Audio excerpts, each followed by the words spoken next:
Imagine, if you will, that your entire existence is defined by a piece of wood strapped to your back. A literal piece of wood. You're not speaking metaphorically here. Oh, no.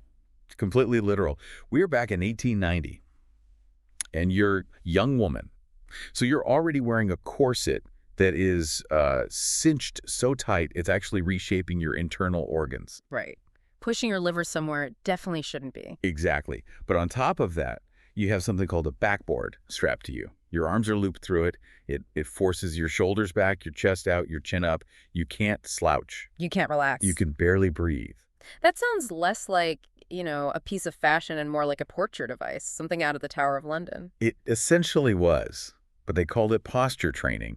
And for the woman we're going to be talking about today, this backboard isn't just a physical restraint. It's the defining metaphor for her whole psychological existence. Ah, okay. She is buttoned up, locked down, and she is terrified, utterly terrified that if she slips, even for a single second, her whole life will just fall apart. That's a terrifying way to live. But here's the kicker, isn't it? While she's standing there being perfectly rigid, pouring tea without rattling the cup, she's hallucinating. Exactly. She's staring at the tea set, but in her mind, in her memory, she is remembering talking to foxes in the woods as a child. Wow. She's remembering seeing these colored bowls of light leading her off the path. And most terrifying of all for her, she's harboring this recurring, visceral memory of a mysterious, shadowy lover. A lover who visits her in her sleep. Yes, and who might be a ghost, a demon, or something much, much older. That is the tension we're living in today. It's the ultimate duality, the conflict between the angel in the house, that perfect Victorian ideal of domesticity, and the wild, untamed self that lives just beneath the surface. And today, we're not just talking about any Victorian woman. We're talking about Mina Murray. But not the Mina you think you know. No, not the Mina from the movies, or even from the original book. We're doing a deep dive into Dracula in Love by Karen Essex. And let me tell you, this is not your grandfather's vampire story. This is a complete reimagining of the classic narrative, and it's told entirely through Mina's eyes. And that's what makes it so different. It reframes the whole supernatural element. I mean, in the classic telling, the supernatural is this horror that has to be defeated. It's evil. Right, it's something to be stamped out. Exactly. But here, the monster isn't necessarily the thing you should be afraid of. The book poses this question. What if the monster is actually the thing that wakes you up? That is the mission for this deep dive. We need to unpack Mina's journey from this deeply repressed schoolteacher to a woman who is forced to acknowledge ancient primal forces inside and outside of herself. We're going to look at the conflict between Victorian societal expectations, the new woman versus the angel in the house, and the raw reality of the supernatural. We're going to travel from the foggy streets of London in the summer of 1890 to the storm-battered coast of Whitby, and then finally to a really terrifying hospital in Austria. It's a journey into the shadow self. And to really understand it, we have to look at the players because they are a bit different in this version. Okay, so let's do a quick primer. Well, we have Mina, obviously. She's an orphan, an assistant headmistress. Outwardly, she's the picture of propriety, but inwardly, the book just says she's wild. Then there's Jonathan Harker, her fiancé, a solicitor who, right at the start, vanishes into Styria. We have Lucy Westra, her best friend. Wealthy, beautiful, vivacious, and caught in a really tragic love triangle. And then there's the other figure, the mysterious man Mina calls the Savior, or sometimes the Master. And he is definitely not just some guy in a cape saying, I want to suck your blood. He is much more complex than that. He is. So let's start where this story starts. Let's unpack this duality of Mina Murray. To understand Mina, you absolutely have to understand where she is, both physically and socially, when we first meet her. She's the assistant headmistress at Miss Hadley's school for young ladies of accomplishment. Young ladies of accomplishment. Yeah. I mean, that title alone tells you everything you need to know, doesn't it? It really does. It sounds like a factory for producing boring wives. It's exactly what it is. It's an institution dedicated to manufacturing the perfect Victorian lady. And Mina's basically the foreman of that factory. Right. She teaches reading, of course, but her main job is teaching etiquette and decorum. How to walk, how to talk, how to pour tea. And this is where that backboard comes in again. The text describes how the girls, and Mina herself, when she was a child at that same school, had to wear these wooden boards. It wasn't just about standing up straight, was it? It was about control. Total control. It's a physical manifestation of social restraint. You are physically bridled like a horse. The book even has this line from Mina. She says, "The bored will always win." It's a perfect metaphor for her psychological state. She has been strapped into a persona. The board is her superego. Yes. Constantly correcting her, constantly telling her to restrict herself, to hold back. And the deep irony is she feels like a complete imposter. She's teaching these, daughters of rich merchants how to be English roses, but she's not one of them. She's an Irish orphan who feels totally out of place. That is such a critical point. The book makes it clear she had a thick Irish brogue as a child that was, well, methodically trained out of her by Miss Hadley. She had to learn to be English. She had to learn to be proper. So it's a performance. It's a performance for survival. This is a theme of assimilation. Mina is a survivor through and through. She figured out very early on that to be safe, to have a roof over her head, she had to essentially kill the wild Irish part of herself and become what this society wanted. It's like she's an undercover agent in her own life. That's a great way to put it. She's playing a role because she knows the alternative is poverty or the workhouse or just total exclusion. But the wild part, it didn't stay dead, did it? There's this traumatic event that happens right at the beginning of the story, on June 29th, 1890, the riverbank incident. This is where the cracks in her armor really start to show. Mina is sleepwalking. And we should remember, sleepwalking in the 19th century wasn't seen as just some medical quirk. No, not at all. It was often viewed as a sign of hysteria or moral weakness or even sexual deviancy in women. So she's already marked as unstable by her own actions. And she wanders out of the school in the middle of the night, down to the Thames embankment, in just her nightdress. And it is a brutal scene. She's attacked by a rough man, a fiend, as she calls him in the text. It's a terrifying scene of attempted sexual violence. The text is very sensory here, isn't it? Yeah. She describes the smell of stale beer on his breath, the cold hands, the grit of the London fog. She's completely helpless. And she can't even scream properly because she's so conditioned to be quiet, to be demure, until he shows up. The savior. Yes, a gentleman, immaculate in an evening cape, carrying a walking stick with a golden dragon head. And he doesn't just stop the attacker, he brutally beats him. The text uses the word dervish. He thrashed him like a dervish. It's violent. It's almost excessive. It is. But you have to pay attention to Mina's reaction here. Because if you or I were saved from an assault by some mysterious guy beating someone with a dragon-headed stick, we'd feel relief, sure, but probably also a new kind of terror. Right. Who is this guy? Exactly. But Mina feels recognition. She says, he was familiar to me. It's that aha moment that feels more like an oh moment for her. She realizes this isn't some random stranger. And that realization is the key that unlocks these flashbacks to her childhood in Ireland. Right. Suddenly we learn that as a child, Mina wasn't just imaginative. She was connected to something else. She remembers seeing colored balls of light leading her into the woods. She remembers having actual conversations with animals, foxes, squirrels, even spiders, and understanding what they were saying back to her. And her parents did not love that. Not at all. I mean, think about it. In the late 19th century, a child who claims to hear voices or talk to animals isn't seen as gifted. She's seen as either mad or wicked. Um, Possessed, even. Yes. Her mother shuns her. She calls her a mind reader like it's a curse. Her father locks her in her room as punishment. So the lesson Mina internalized wasn't, I have a special power. The lesson was, my true self is dangerous. It destroys families. It gets you punished. It's evil. So she buried it. She put on the corset, strapped on the backboard, and became the perfect, quiet school teacher. But now, this man, this savior, has just cracked that seal wide open. And the timing of this is just perfect because the modern world is knocking on her door, too. We have to talk about Kate Reid. I absolutely love Kate Reid in this narrative. Kate is the best. She is the perfect foil to Mina.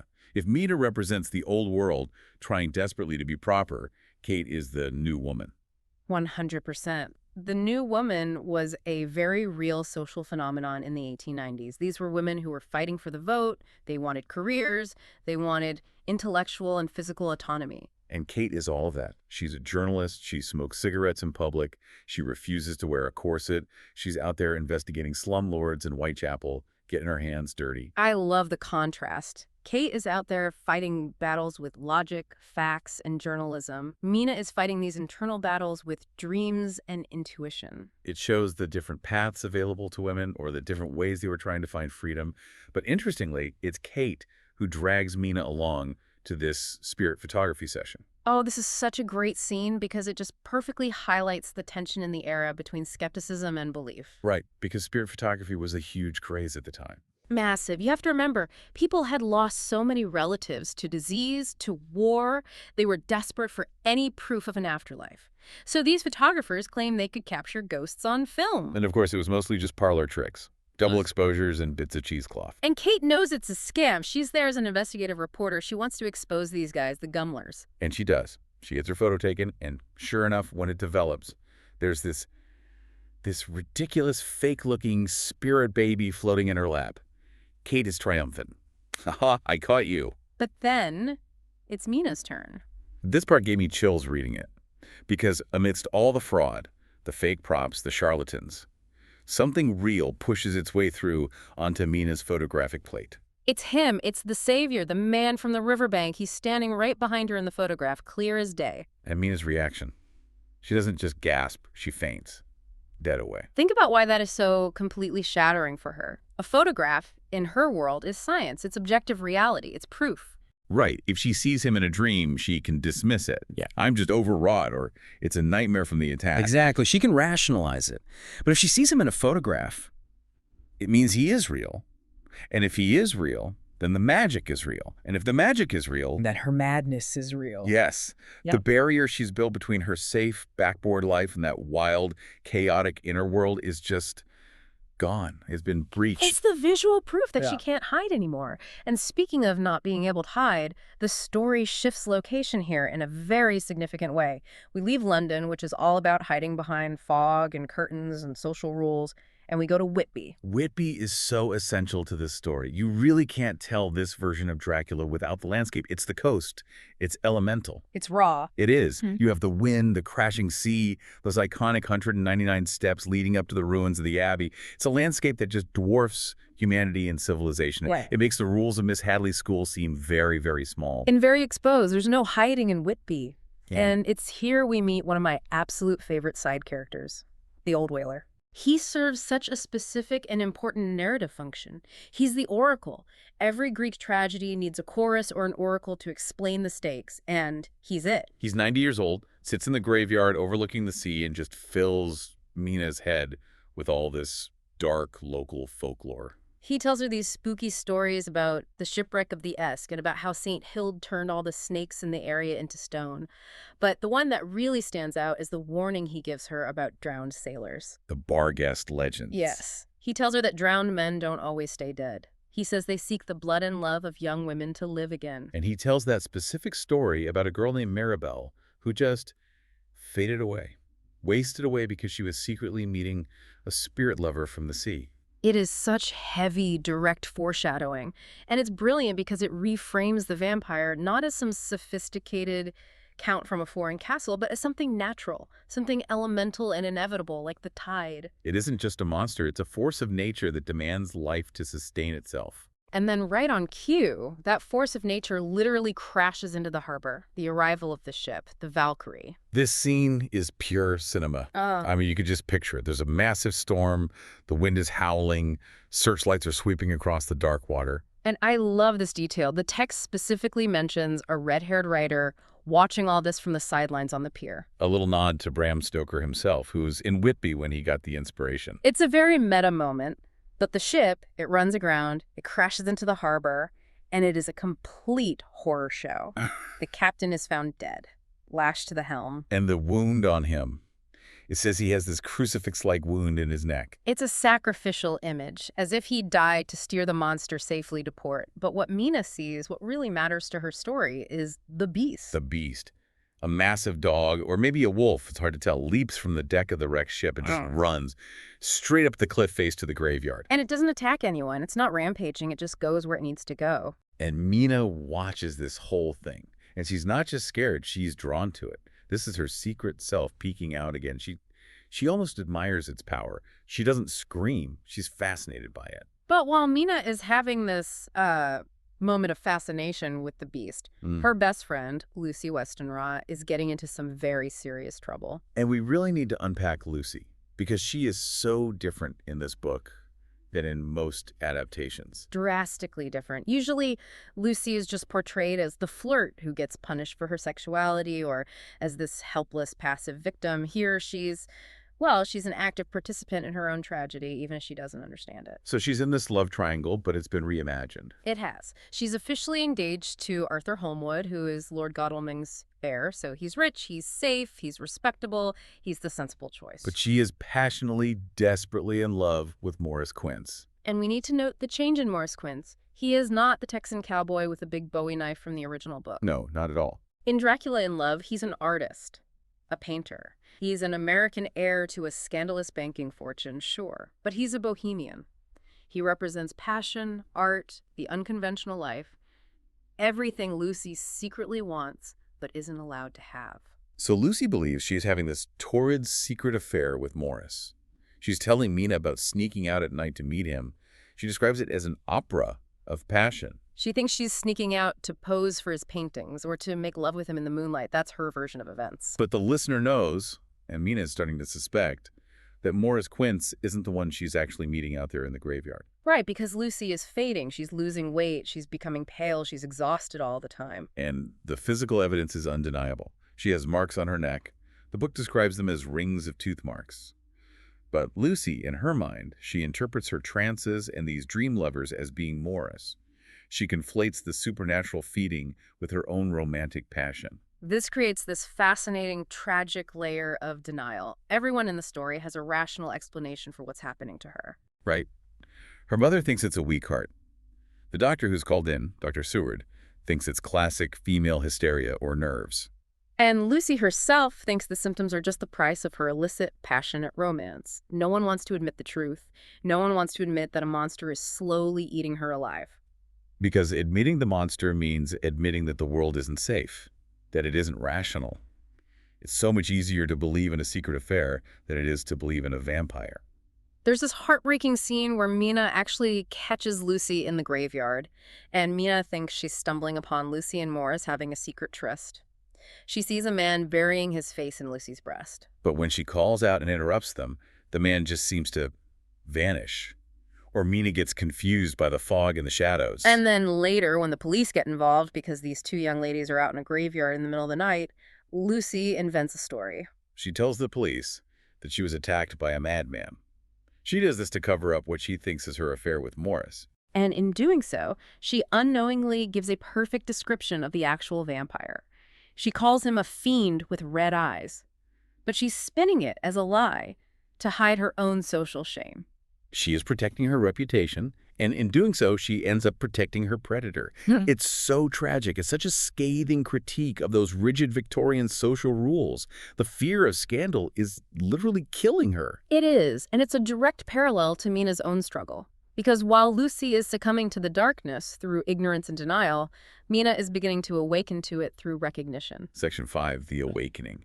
This is where things get really intense for Mina. She starts having these incredibly vivid dreams, but they're not normal dreams. She dreams she is a wolf.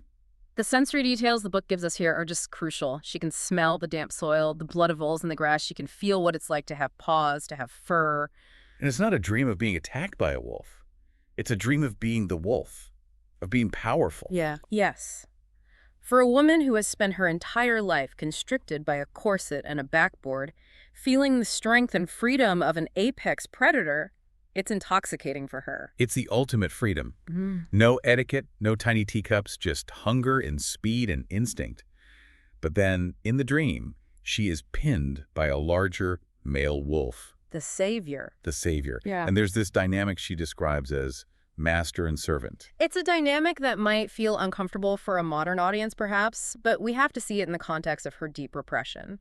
For her, this submission is actually a form of release. It's not a victim dream. No, it's a power fantasy. Mina enjoys the strength of the beast form. She's not the assistant headmistress with the backboard anymore. She's a wild thing. And in that wildness, submitting to a stronger force isn't about weakness. It's about finally belonging to the pack. And as has become the pattern, this dream bleeds directly into reality. She wakes up not in her bed, but in the ruins of the abbey. Yeah. She's been sleepwalking again. And she meets the massive silver gray wolf from the ship, the one that ran up the cliffs. It doesn't attack her. No, it nuzzles her. It's like an affectionate reunion. This is the moment the text explicitly connects the animal, the savior, and Mina's own repressed past. The wolf then disappears, and the man appears in its place, the savior. And they communicate, but not with words. It's telepathic. He says to her, in her mind, you know why. And he touches her. The text describes this touch as the thing that fully recovers her memories. He claims he's watched over her ever since she was that strange little girl in Ireland. He essentially validates her weirdness. Yeah. He's telling her that all the things she was punished for, all the things she suppressed were actually her true nature. He's saying, you aren't broken, Mina. You are powerful. That is a very seductive pitch, isn't it? I see the real you. I know your secret self. The most seductive pitch there is. But Mina resists. This is what I love so much about her character in this version. She doesn't just swoon and say, "Take me away, dark prince." She fights back. She asserts the identity she has painstakingly built for herself. She says, I am Mina Murray. I am an assistant headmistress. I am engaged to a man who loves me. She clings to the safety of the Victorian construct. She rejects the wild past because she's been taught her whole life that it leads to madness and ruin. She chooses safety over power. She chooses the known over the unknown. Which leads us finally to Jonathan. Because while all this supernatural drama is unfolding in Whitby, Jonathan has been missing for weeks. Mina is terrified he's just left her, that he's had second thoughts. And then she gets a letter. A mysterious letter with a wax seal stamped with a dragon. And it tells her exactly where Jonathan is, in a hospital in Graz, Austria. And the letter is from her master, from the vampire. He is actually helping her find her own fiancé. That is a twist I did not see coming. Why would he do that? Why help her find his rival? It is the ultimate power move. It's as if he's saying, go ahead, go and see what your safe life really looks like. I will personally help you get there because I know what you're going to find. I know you will be disappointed. So Mina, being Mina, travels alone all the way to Austria. She gets to the hospital in Graz, and she finds Jonathan. But it is not a happy reunion. No, Jonathan is broken. The official diagnosis is brain fever, which was a catch-all term for any kind of mental breakdown. He's paranoid. His hair has streaks of gray. He's a shell of the man who left. But the nun who cared for him, Sor Maria Ancilla, reveals something really disturbing to Mina. She says that when they found him, he was babbling obscenities. And then she uses this very specific, very strange phrase. She says he was acting like a bull in a meadow of cows. Like a bull in a meadow of cows. Yeah. That is a very earthy image for a nun to use. It implies a kind of sexual gluttony, a frenzy. In the classic Dracula, Jonathan is a victim of the brides, but he remains relatively pure in his mind. He's horrified by them. Right. In Dracula in Love, the implication is that Jonathan has been contaminated by the sensuality of the vampires in Styria.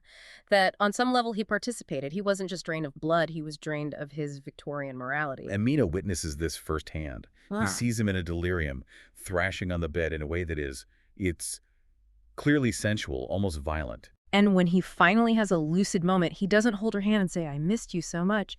He warns her. He looks at her with fear and says, women can change. He's projecting his own guilt and his own trauma onto her. He's terrified that she might be one of them, these powerful sexual women he encountered. The trust between them is broken before the marriage has even begun. He looks at her not with love anymore, but with suspicion. So we reach the conclusion of the source material.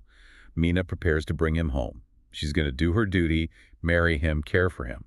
But that shadow is hanging over everything. And she has this little token she found on the beach in Whitby, a stone shaped like a coiled snake.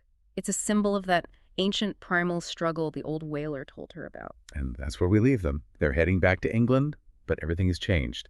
The innocent school teacher and the promising young solicitor, they're gone. They're both marked of the beast now. So let's unpack the big picture here. What does this all mean? What's the takeaway? I think this version of the story completely shifts the agency, doesn't it? In the original, Dracula is an invader. He's a foreign virus attacking good, pure English people. Exactly. But in Dracula in Love, the monster is more of a catalyst. He is the force that unlocks what Victorian society tried to cage: female desire, female intuition, female power. And poor Jonathan. In this version, he ends up representing the cage. He does. Jonathan represents the safe, repressed life where you wear the backboard and you pour the tea and you follow the rules. The Count represents the life where you run with wolves and speak without words. He really makes you question who the villain of the story is, or at least who the villain is for Mina.